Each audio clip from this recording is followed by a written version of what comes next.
que ça, c'est tous les questionnements pour pouvoir essayer de trouver son identité. En fait, une petite digression par rapport au livre. J'ai regardé un peu ce qui était écrit sur toi et j'ai appris un peu par hasard que tu avais fait ton mémoire de Master 2 sans jamais être venu ici, si j'ai bien compris, sur l'indépendance de la Polynésie, c'est ça? Oui. Alors, est-ce que tu peux nous en dire plus et déjà comment l'idée t'est venue et pourquoi est-ce que tu n'es pas venu ici pour trouver un peu les éléments de ton mémoire? Quelle a été ta démarche en fait? Après la publication de L'âme du Cabal, j'étais parti en France pour un master de littérature comparée. J'ai master 1, mémoire principale, j'ai fait une étude comparative entre deux poétesses, Dewey Gorodé, son premier recueil de poèmes, Sous les cendres des conques, et Grace Molissa, la poétesse vanuataise, Blackstone, qui a été d'ailleurs traduit par Dewey Gorodé en français, Pierre Noir. Ça, c'est la première année. Ensuite, comme j'ai eu une bonne note en première année de master, ils m'ont dit tu peux faire le master 2. Et moi, je voulais travailler en master 2 sur la littérature vanuataise, mais il se trouve qu'il n'y a pas de livres, il n'y a que 3 livres. Il n'y a que 2 livres à l'époque. C'était Pierre Noir traduit par Dewey Gorodé et Togan, l'autre auteur francophone de Marseille. Je me dis, pour faire un mémoire de 130 pages, ces deux-là ne sont pas suffisants. C'est d'ailleurs la raison pour laquelle je me suis tourné sur la Polynésie, parce que j'ai déjà lu à l'université en licence L'île des rêves écrasés que j'adorais. Et puis j'ai travaillé sur ça, j'ai travaillé sur Chantal, Flora Levantine et Henri. Donc c'est une approche littéraire de l'indépendance. Alors c'est l'indépendance au travers de l'écriture. Oui, voilà. Déconstruire le mythe pour la souveraineté maori. Ça parle de. J'ai relu les 35 pages de Bougainville quand il était arrivé ici. Il est arrivé, il n'est pas resté longtemps, 9-10 jours. Ensuite, il a écrit 35 pages. Et quand il est retourné en France, une semaine après, son carnet de bord a été publié.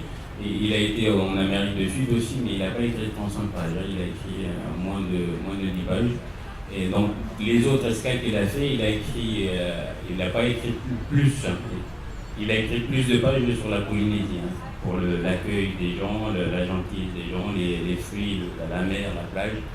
Et puis quand il est rentré en France, et il y avait un truc aussi, lui il était dans le bateau parce qu'il était le capitaine, il était dans le bateau et c'est ces marins qui vont sur la plage et ils lui rapportent les récits de la plage et lui il est sur son bateau et lui il fait le compte rendu de ce que lui racontent ces marins. Après quand il est rentré en France, il a publié ça. Une semaine après la publication en France, ça a été traduit dans 5 pays en Europe et ça veut dire que en moins d'un mois après la publication du carnet de bord de Bougainville, l'existence de Tahiti est connue dans toute l'Europe. En fait, c'était un publicitaire fantastique, plus fort que Jacques Séguéla et le GIE Territories. C'est le vrai père de la carte postale. Oui, parce qu'il a un style assez évocatrice, il a un style qui est assez fort parce qu'il est toujours dans la suggestion et il emploie bien, quand il choisit un vocabulaire, il le met à sa place et il est très très fort au niveau stylistique et c'est une raison qui explique que en moins d'un mois, l'existence de Tahiti a été connue dans le monde entier, parce qu'il était un grand styliste. Alors, je vais vous lire un autre extrait, parce que je ne peux pas résister. Et puis parce qu'il y a de nombreux instituteurs, professeurs, universitaires dans l'assistance, et ça c'est pour eux. Alors, c'est toujours Ayam qui parle. Quand c'est un peu critique, c'est Ayam, parce que oui, lui, il doute de rien. Je constate désagréablement que la démocratisation de l'éducation est tristement devenue le synonyme de la vulgarisation de la manipulation. Les enseignants n'enseignent pas, ils ne font que du copier-coller, ils singent leurs anciens professeurs et collent mécaniquement l'enseignement qu'ils ont reçu chez leurs propres étudiants. Ils croient naïvement que ce qu'ils disent est une production de leur faculté intellectuelle. Il n'y a point de créativité dans l'enseignement. Et vous vous demandez pourquoi le système éducatif au Vanuatu est défectif depuis l'avènement de la fausse indépendance du pays en 1980 ? Il faut arriver à dépasser la simple singerie dans l'enseignement pour pouvoir prétendre éduquer de vrais citoyens. Oui, je dis ça pour mes collègues au Vanuatu. Ils vont pas aimer. Mes collègues de français, parce qu'ils enseignent le français, mais ils lisent jamais.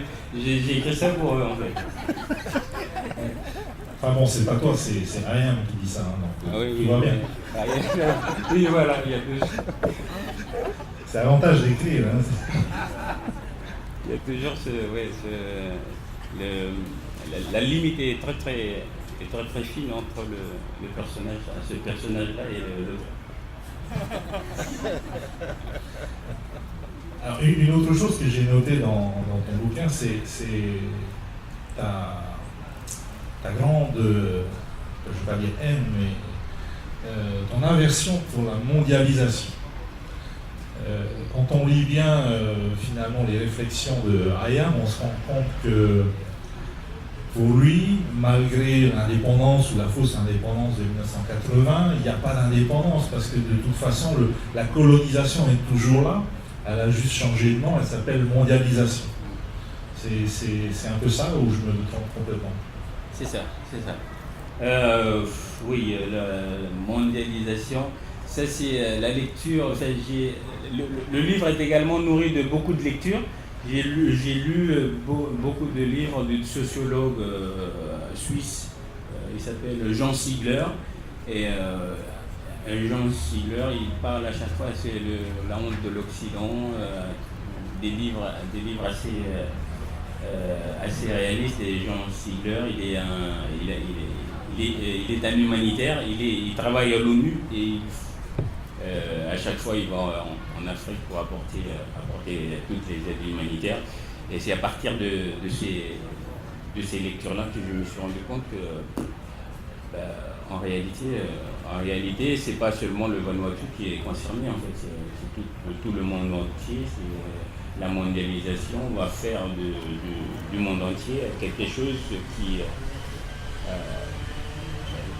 il va créer en fait moi j'ai employé ce mot-là, c'est des marionnettes en fait, parce qu'on sera tous pareils, on mangera tous de la même façon,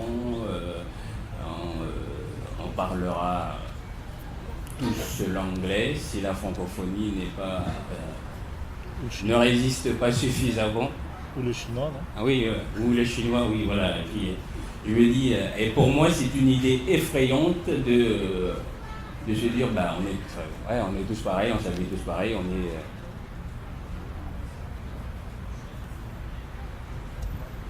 on n'est pas différents des autres.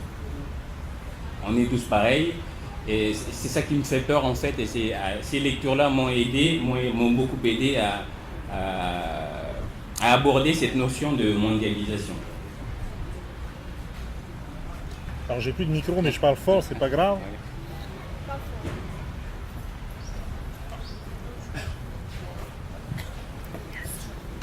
Alors, je crois que j'ai beaucoup parlé, toi aussi, mais toi, tu es là pour ça.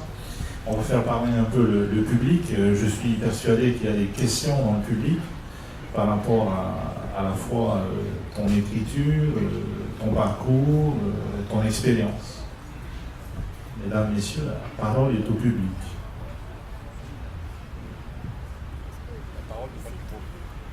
Il y a une question au fond.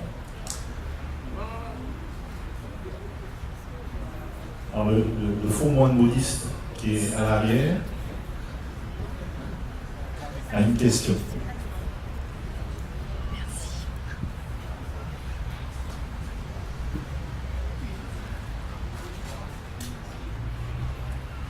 Voilà, je voulais rappeler l'anglicisme de will, qui d'abord est un nom commun, la volonté, le will.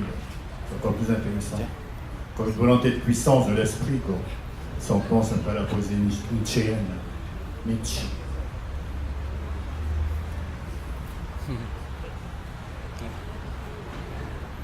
C'était pas une question. Donc une question non sémantique. Bon, moi j'ai eu la chance de lire celui, donc c'est un peu plus facile pour moi de poser une question, mais j'aimerais bien que, parce que tu as parlé de la version de la mondialisation, etc., je voudrais que tu me parles un peu des politiques quand même, parce que d'abord c'est quelque chose qui nous arrive ici, hein, on a 24 heures dans le Pacifique, Caroline Lafargue, hein, pour ceux qui suivent une radio qui fonctionne bien. Donc, quid de la classe politique du Vanuatu 35 ans après? Oui, au début, il y avait deux partis. Et puis, comme c'était deux partis, l'UMP, l'Union des modérés, et puis il y avait Vanuatu Pati, la partie anglophone. Ce clivage-là, on le trouve encore dans les établissements francophones et anglophones. Et comme c'est la démocratie, à partir de là, beaucoup d'autres partis se sont créés. Et puis maintenant ils n'arrivent plus à trouver une solution parce que tout le temps, le gouvernement vanuatais change. Et puis quand le gouvernement change, ça veut dire que les développements, ce qu'il faut développer n'avance jamais. Parce que l'autre, il vient et il renverse l'autre, et puis il se met là, et puis il dit, bon, là, maintenant, on va faire comme ça. Et puis, là, on est en compétition avec vous. Oui, voilà. Et c'est devenu un jeu assez enfantin. Et puis, récemment, il y a 14 ministres, ils sont encore en prison maintenant, ils sont en prison. Mais ils sont en prison à cause des problèmes de corruption et tout. Mais moi ce que je trouve malheureux, c'est que l'instabilité politique au Vanuatu empêche le développement dans tous les domaines, le développement dans l'éducation, le développement dans la santé. Et on le voit les dégâts au Vanuatu de cette instabilité politique. Et maintenant, cette année, il y a deux événements, un qui est naturel, le cyclone Pam, qui a fait connaître le Vanuatu partout dans le monde. Et puis le deuxième événement, c'est les 14 ministres qui sont enfermés. Et là, ils sont encore enfermés. Et le problème c'est que quand ils sont 14, c'est la majorité du gouvernement qui est enfermée en prison. Et le problème, c'est qu'il faut qu'il y ait un gouvernement pour décider du budget de l'année prochaine. Et là... Ça vous rings any bells? Alors, la question de Christian est intéressante, mais plus que les conséquences de l'instabilité, bon, on les partage ici aussi, on a vécu ça depuis 2004, même un peu avant, et encore aujourd'hui, bizarrement. Mais quelles sont selon toi les causes de cette propension à l'instabilité? Est-ce que ce sont des causes sociologiques? Est-ce que c'est juste l'homme qui est corruptible? Ou est-ce qu'il y a quelque part une racine pourrie à cet igname? Oui, parce que nous, au Vanuatu, contrairement à la Nouvelle-Calédonie, c'est une grande île. Il y a des tribus, mais il y a une grande île. Nous, au Vanuatu, c'est 80 îles et îlots. Hein. Et au Vanuatu, on est très très fiers. Et chacun veut préserver sa culture, ce qui est bien. Mais quand des gens fiers se retrouvent ensemble dans un gouvernement, je crois que c'est ça qui fait aussi qu'au Vanuatu, ce n'est pas du tout évident de travailler ensemble au Vanuatu. En plus de ça, les différentes cultures qui se retrouvent au gouvernement, quelqu'un qui vient de Pentecôte, quelqu'un qui vient de Lugonville, quelqu'un qui vient de Tana, quelqu'un qui vient de Malikolo. Ils forment un gouvernement et jamais ils vont être d'accord parce que c'est encore très tribal au Vanuatu. Et je crois que ça, c'est un des facteurs qui fait que il y aura tout le temps instabilité au Vanuatu si on n'arrive pas au Vanuatu à créer une nation et à créer une nation autour d'une langue. Comme en France, la France au début, ils parlent différentes langues et après quand ils ont fixé la langue avec l'édition des dictionnaires, là on a une communauté de personnes qui se retrouvent et qui se reconnaissent autour de la langue française. Mais nous au Vanuatu, on est un peu dans la merde parce que il y a différentes îles avec différentes cultures et les gens veulent préserver ça et on n'a pas encore pour l'instant une langue pour pouvoir communiquer, une langue où on retrouve des valeurs communes qui peut faire du Vanuatu une nation. Là, pour l'instant, on est un État. Tu veux dire une langue océanienne? Ouais, la langue. Deux langues vernaculaires, qui permettent de dialoguer, l'anglais, le français, le bichlama. Oui. La langue, elle est déjà là. C'est le bichlama. Mais le problème, c'est que ce n'est pas valorisé, ce n'est pas encore mis en avant dans les établissements scolaires. Aujourd'hui encore, les directrices et les directeurs des établissements francophones comme anglophones punissent les étudiants s'ils parlent le bichlama. Voilà, parce qu'on va attendre que ces directeurs-là qui sont assez âgés, 50, ils vont partir, après nous... Ça va? Oui. 50, ça va encore, t'es pas trop âgé. Non, d'autres sont beaucoup plus âgés. Et puis parce que ils ont la vieille génération, il est là et puis là la punition pour parler le bichlama, moi je me dis mais il faut qu'ils arrêtent ça. C'est le bichlama qui va nous unir et puis qui va faire de nous une véritable nation. Et maintenant le bichlama, maintenant, ils essaient de l'introduire dans le système éducatif, mais il y a beaucoup de réticence de la part de certains profs encore.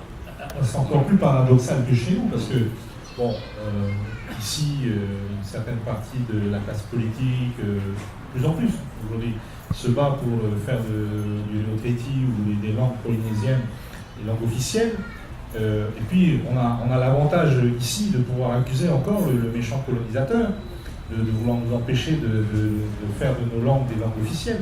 Et vous n'avez même plus cette excuse, parce que vous êtes indépendant quand même, malgré tout, depuis 1980, donc c'est une décision qui vous revient.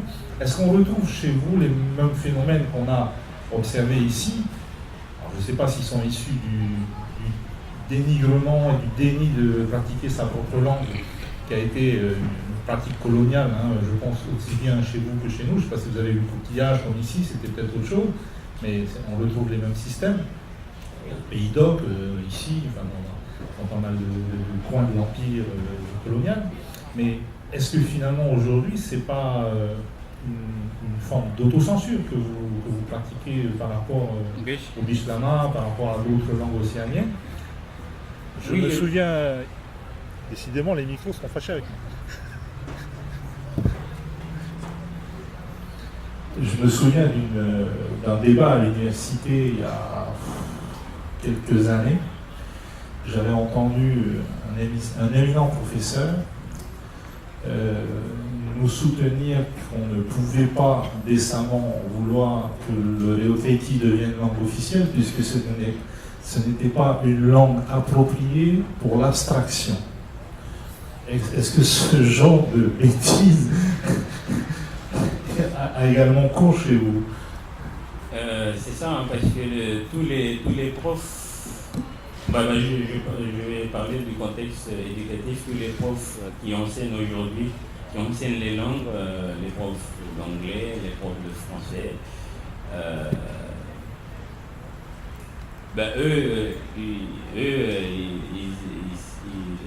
leurs profs leur disent, parce que la valorisation du bichlama, c'est très récent. Il y a des études qui ont été faites, des études d'anthropologie qui ont été faites sur la valorisation du bishlamar, considérer le bishlamar comme sur le même pied d'égalité que l'anglais et le français. Et c'est vrai qu'au niveau du vocabulaire, il n'y a pas encore suffisamment de vocabulaire, mais les jeunes dans la rue créent des vocabulaires tous les jours. Et sans cette valorisation du bishlamar, et comme tu l'as dit, il y a de l'autocensure, parce que si tu parles uniquement le bishlamar, tu ne peux pas vraiment avoir un boulot bien rémunéré dans un bureau. Donc les jeunes qui vont à l'école, pour eux, dans leur tête, bon, le bishlamar c'est ok, mais pour pouvoir avoir un boulot, il faut exceller en français comme en anglais pour pouvoir être derrière un bureau et travailler et avoir un salaire rémunéré. Alors, je vais lire un autre passage, on va revenir un peu sur la mondialisation que tu abordes. Alors, il repensait à la discussion des vieux et se disait que nombreuses sont les personnes qui ont tort de croire que la colonisation représente une période entièrement révolue, que maintenant, nous, les insulaires, nous vivons dans une indépendance absolue. Que nenni, elle est toujours là, et sa présence est prégnante, plus insidieuse. Elle se dissimule sous d'autres terminologies, coopération, jumelage, aide, donation, bourse d'études, bref, toutes les ficelles de la mondialisation qui font croire aux pauvres marionnettes qu'elles avancent par elles-mêmes. C'est rude, hein? Mais c'est bon. Ouais. Est-ce qu'il y a d'autres questions dans le public? Encore, moi, je suis très bavard. Il est bavard. Et encore une fois, j'ai un avantage sur les autres. Donc, en résumé très rapidement, très rapidement à Vanuatu, donc plus de 80 îles avec des fiertés locales, le condominium, donc déjà une expérience complètement unique dans le monde. La double peine. Avec et double peine du coup, donc avec 2 langues, et derrière dans tout ce que tu viens de nous expliquer. Et pourtant, il me semble qu'au Vanuatu, il y a des panneaux de partout qui indiquent que c'est le pays des gens heureux. Non, mais j'ai massacré ces trucs-là. Le truc, parce qu'ils ont élu le Vanuatu 2 fois de suite, the happiest place on earth. Ce que il y a un passage dedans où j'analyse bien ce sourire. Je me dis, le sourire du Vanuatien n'est qu'un masque. Tu creuses un peu, tu vois tous les problèmes derrière. Donc, je dis, pays le plus heureux du monde, pourquoi? Et quand je regarde dans les quartiers, non, pas du tout, ils ne sont pas du tout heureux, ils sont dans les premières nécessités, les premières préoccupations. Première préoccupation, c'est j'ai trouvé un peu d'argent pour pouvoir acheter du riz et des boîtes de conserve. Et je dis, cette spot publicitaire, ça ne veut rien dire. Et quand les Vanuatais qui sont les ambassadeurs du Vanuatu, qui vont ailleurs, qui on est le pays le plus heureux du monde, j'ai envie de leur dire, mais arrêtez, c'est pas vrai.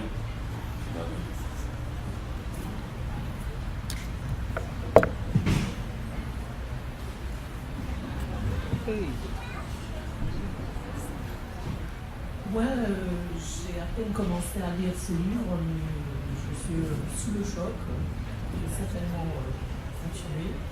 Mais j'aimerais poser une petite question, puisque c'est une forme, disons, hybride, tous les genres mélangés. Est-ce qu'au cours de la rédaction de ce texte, tu as dû revenir sur des passages et changer de genre pour exprimer certaines choses? Est-ce qu'il y a eu beaucoup de révisions? J'ai pas fait beaucoup de révisions, je l'ai relu beaucoup de fois, mais juste au niveau de la syntaxe et au niveau du choix du vocabulaire. Et pour changer entièrement des passages, je ne l'ai pas fait. Je l'ai écrit d'un coup comme ça, puis je reviens dessus pour pouvoir travailler la syntaxe et travailler l'orthographe. Quand je trouve que un mot ne va pas, je le change. Mais sur le contenu, je ne suis pas revenu dessus.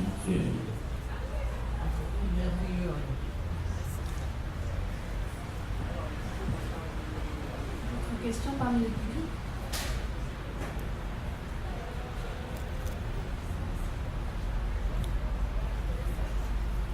Dans ce cas, nous pouvons remercier. Alors, je vais juste finir par la lecture d'un passage qui va nous réconcilier un peu avec ce torturé de Hayam.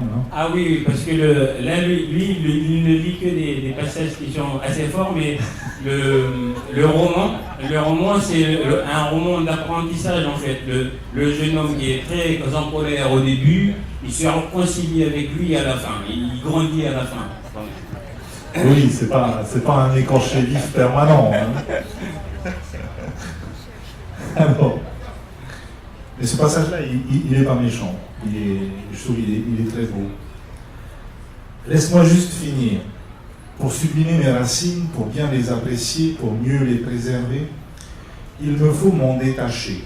Car il me semble que le sublime est toujours dans le rêve, dans le souvenir, dans le détachement, dans l'éloignement. Vois-tu, l'amour de la langue française est pour moi un amour coupable. Car à travers l'usage de cette langue, j'accrédite et je participe à l'expansion de l'empire que je combats. Mais peu importe. L'essentiel, c'est de dire dans n'importe quelle langue sa condition, son mal-être et sa lecture du monde. Merci pour ces mots. Merci.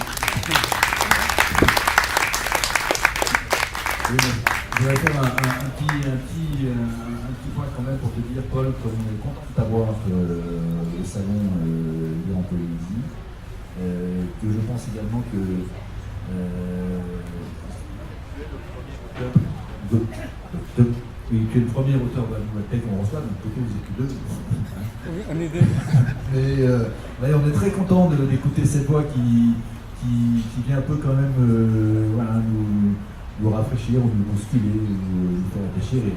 Et je ne saurais que recommander l'achat du livre de Paul, Quand le cannibale ricane, qui est en vente sur le stand de la Nouvelle-Calédonie, qui vient de fermer. Il faudra revenir demain. Merci.